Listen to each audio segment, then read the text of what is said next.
I don't know about you, but I cannot believe this is already happening. Like, it's really already the end of the year. And I watch a lot of YouTube, and one of my favorite kind of videos to watch this time of year is like the roundup of like what people felt went really well in their gardens and what they felt they could have done better. So I thought we'd make one of our own. I'm a very introspective person in general. I always like to make things more efficient, and I feel like the best way to do that is to kind of look back on things and reevaluate them. So today we're going to do the best and worst of 2024 and talk a little bit about what's coming in 2025. And you know what? I think we're just going to start with my biggest fail and get it out of the way, because I'm genuinely a little bit embarrassed to talk about it.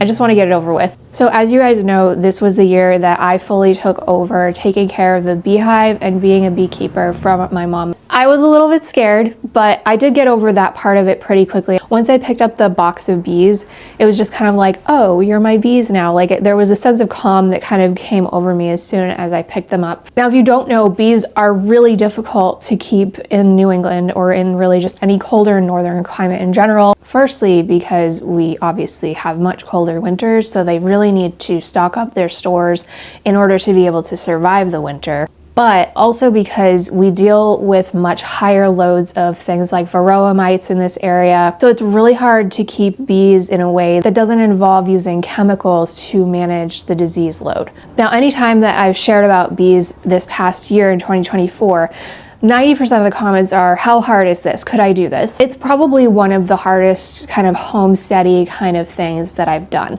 First of all, there's a huge learning curve. Like, bees are very complex creatures, and you really do need to learn about them in order to manage a hive safely and properly for your safety, but also for the health of the bees. And even with all of the knowledge that I gained watching my mom and taking courses online before the bees came this spring, there was a lot of stuff that I'd look at in the hive and be like, I'm not sure I know what I'm looking at here. And on top of that, even once you've kind of got the knowledge base, which I feel like even most experienced beekeepers are always still learning, in New England, it's a pretty big time commitment. It differs depending on where you are in the country, what your climate is like. In a place like New Zealand, you would probably only need to inspect the hive a couple of times a year. In New England, you really need to inspect every 2 to 3 weeks. And inspecting them, it doesn't take super long once you're in the hive, but there's a lot of preparation, getting into your suit, getting the smoker going, just making sure that you're doing everything in the correct order. And all of that has to align with the weather too.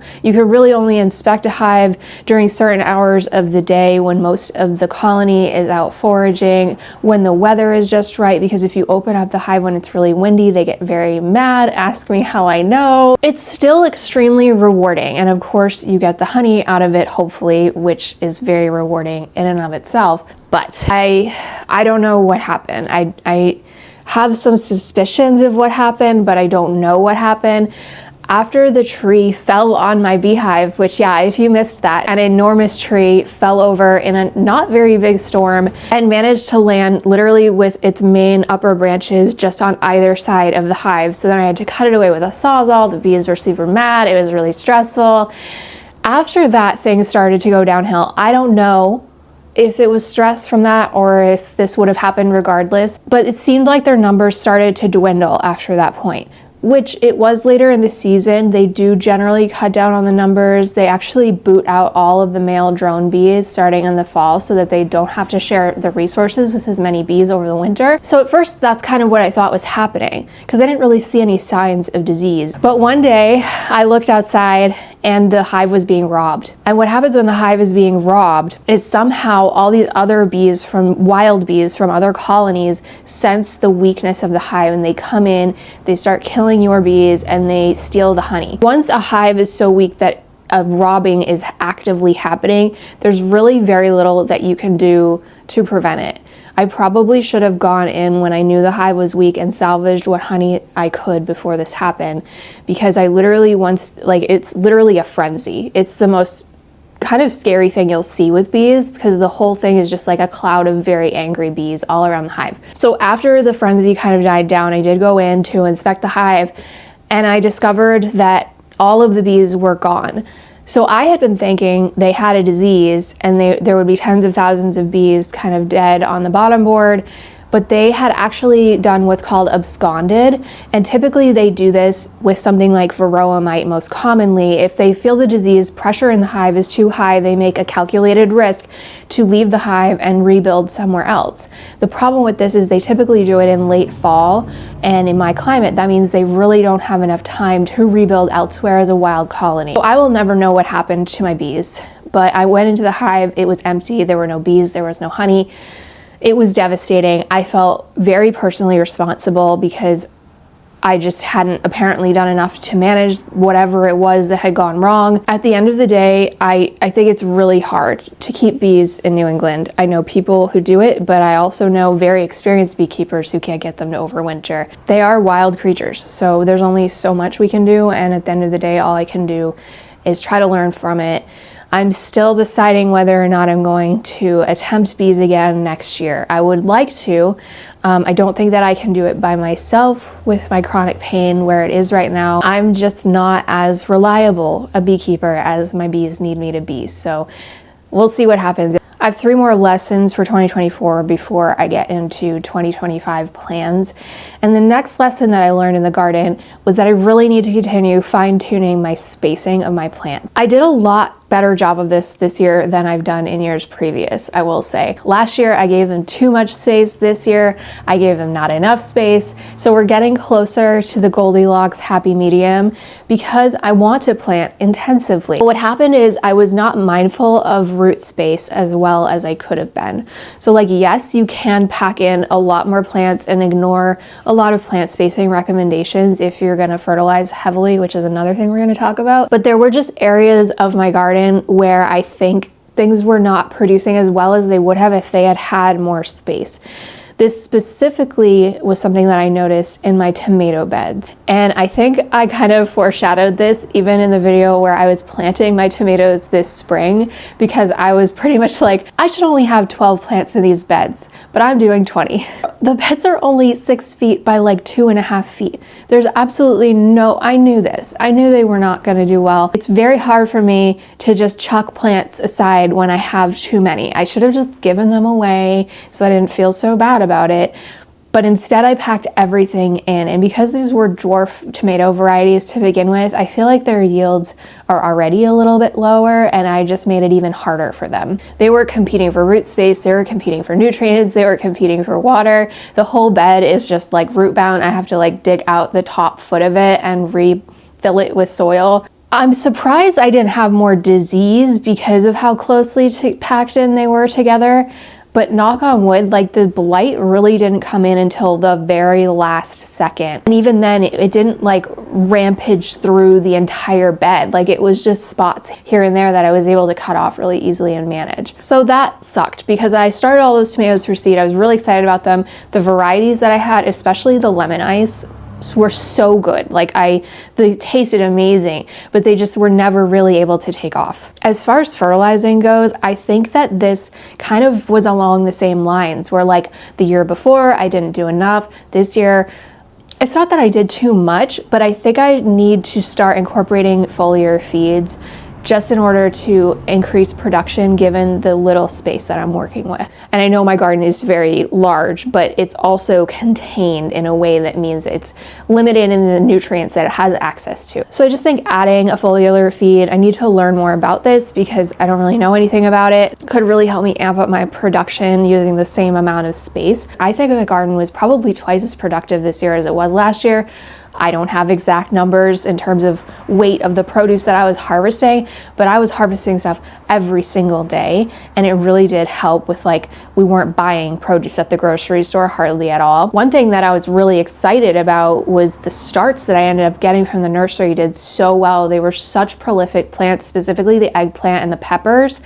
And my eggplant and pepper starts, when I do them from seed myself, never really take off and thrive in the way that I want them to. Although my Aurora peppers did really well this year, and I did start those from seed. But I found a really good source for starts, I think. So I'm gonna continue to do that next year as well. And our last lesson of 2024 has to do with our cucumbers. or I guess I should say our lack of cucumbers, because I don't know if you noticed in my harvest videos, but there was like 1 month where I was harvesting tons of cucumbers and then I didn't have any cucumbers the rest of the summer. And I was planting them. I planted lots of cucumbers, but I think it was too hot for them to germinate. Then I went away and they weren't getting watered enough and they didn't germinate. But the first round of cucumbers that I did was really susceptible to blight. And once that kind of got a foothold in the garden, I couldn't get rid of it and the plants were dying basically overnight.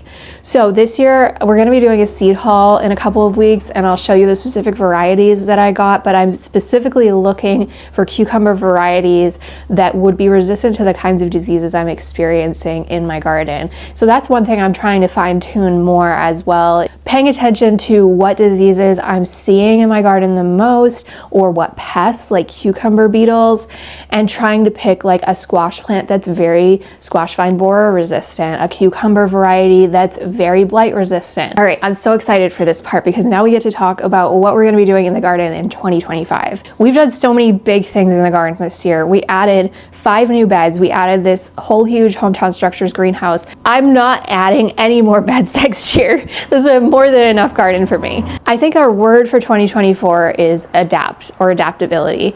And there's a couple of different elements to this that I want to talk about that we're going to be doing in the garden in 2025. First of all, I want to adapt for larger scale food production. I've told you guys over and over again, my garden is not intended to fully feed my family. It's really a mental health outlet for me, a way to move my body gently considering my chronic pain. And I never wanted to put that pressure on myself to produce a huge quantity or volume of food in the garden. I much prefer to have a large variety of things that I might not necessarily be able to get in a grocery store. However, with the state of the world, specifically the country as it is right now, I think it will help my mental health a little bit to focus on increasing production in the next year, especially now that I have a really good handle and system and just a flow of what I'm planting and when I'm planting it. I know what I like to grow. So it's easier now for me to focus on production versus experimentation. I think the garden's still going to have a lot of really exciting things in it this year. Again, the seed haul will tell you all about that, but there's quite a few things that I'll be growing that I've never grown before next year. We're going to be doing peanuts, loofah, like some really cool squash varieties. But I think really fine-tuning that fertilization stuff that we were just talking about will help us up production quite a bit. And now that we have some really good systems in place for irrigation with the Oya pots, I think it'll be pretty easy to adapt to higher scale production within the system that we already have. Another way that we're going to be adapting is adapting to kind of extreme weather conditions. So our summers have been getting hotter and drier every single year. Yay, climate change. And I know this is something that a lot of you are facing as well. So we already talk about adapting the garden to our physical limitations, our energy limitations, our time limitations, but we need to start talking about how we're going to adapt the garden to extreme weather limitations. So that means a big focus on irrigation techniques, but also on mulching. So I would really like to experiment with some alternative mulching to retain moisture in my soil better, which I think will also help with our production goal. There's a lot of alternative mulches like wool, for example, that I would really like to experiment with to see if we can use less water in the garden. And I know I said I probably wasn't going to change much in the tea garden next year, but one of the things that we will probably be working on is adding more variety to the tea garden. For example, none of my chamomile came up. So we just want to kind of fine tune that as well and make sure that we're giving ourselves a really good variety of herbs that we can work with medicinally. I'm hoping that with restocking the apothecary like we just did with some herbs that I've even never tried before, it will give me an idea over the winter of maybe new things that I want to add so that they can become staples in the apothecary. I'd really like to add a juniper plant somewhere on the property so that we can have our own juniper berries as well. And I think this is on my list every single year for something that I want to add to the garden, and I haven't added it yet, but I would really love to have some kind of water feature. I'm not talking a full-on built-in pond or river. I don't think we're quite there yet, but it would be really nice to just even have a small kind of standalone feature that we could just add and Maybe it would even be kind of portable. It wouldn't necessarily be permanently affixed anywhere. I just love the sound of running water. It's so relaxing, calming, and peaceful to me. Plus, who doesn't love toads? Like, we have tons of toads here because there's a river not too far away, and I would really like to encourage them to be in the garden because they're so good for helping with pests and predators. And that's pretty much it. We're not going too crazy in 2025, but we do have some stuff to fine tune. There's a lot of planning to do, and we're going to be talking a lot more about garden planning over the next few months. But let me know in the comments what you've learned in your garden for 2024 and what you're changing in 2025 too. Thanks for gardening with me, and I'll see you next time.